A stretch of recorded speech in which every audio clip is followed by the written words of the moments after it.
Welcome to Whachacha's Tabletop World, a channel devoted to the love of board gaming. My name is Sweetness Whachacha, and today we're doing my thoughts on CASCADIA. If you'd like to see a brief overview of the game, click the link here or down below. The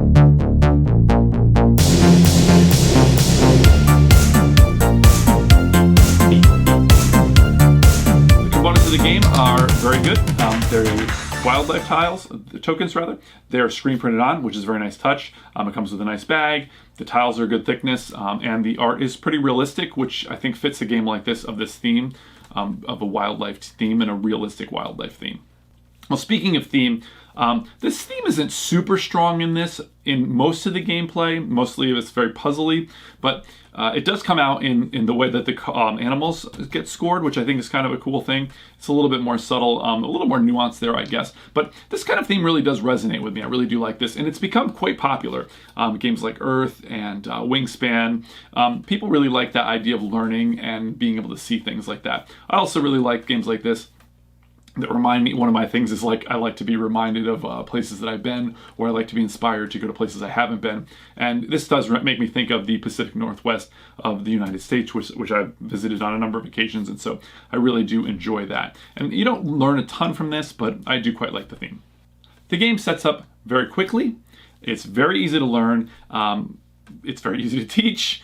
Getting it to the table and playing the game, your turns are very quick, and it flows very nicely. However, there are some very interesting decisions to be made. So the game does have an elegance, maybe not as deep as something like chess or something like that, but it does feel very strategic, and your choices do matter. And I feel like that elegance in a game is a really nice win when the entry into the game is quite easy and the gameplay is enjoyable and strategic.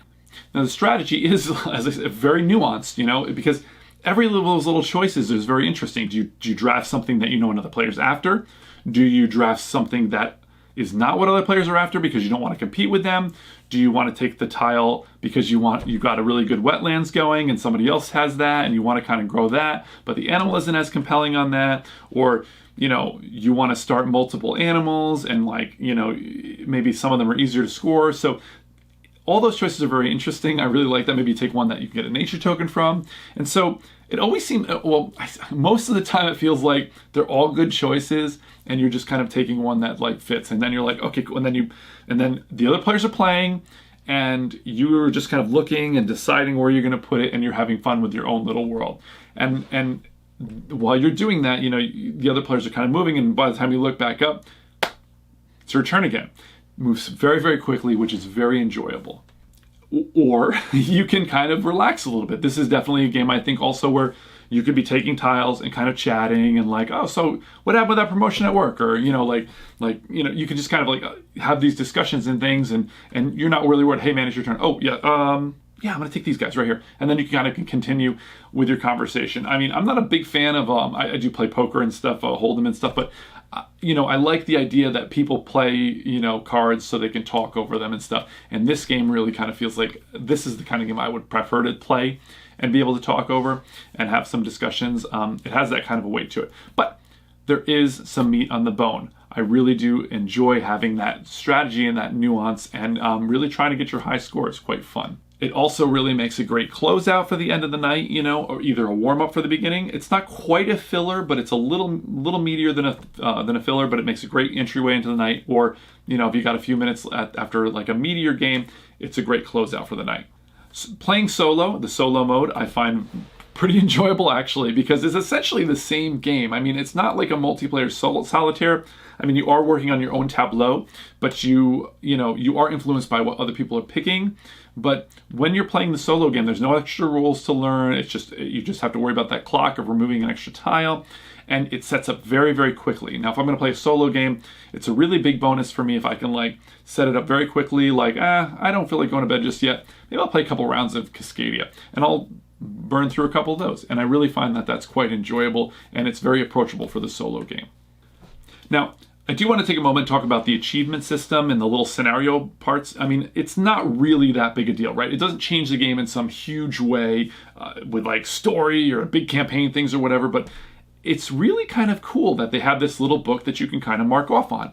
And, you know, people used to do that thing where they would write on the box tops, like who won the game and what the date was. That was a thing we'd flip it over and write on the inside of the box.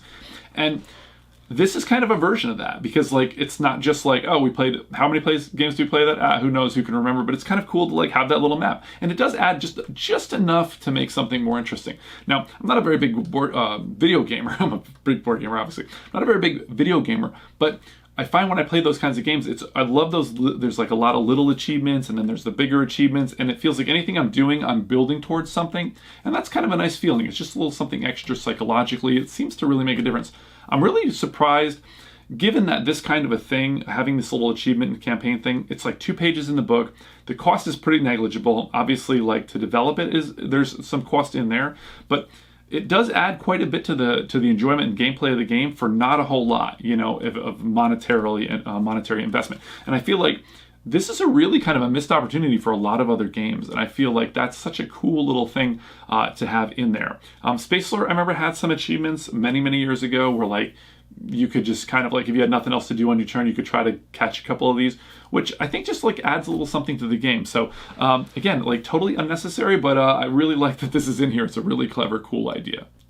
You know, I really have it's really weird, but I have no negatives to say about this game. I really enjoy it. It's very approachable. It's fun. It's elegant. It's strategic. It's easy to, you know, get set up and bring to the table. So yeah, I think this is an easy choice for to pick this game up. I really do enjoy it, and hopefully I've helped you to decide whether or not you would enjoy it.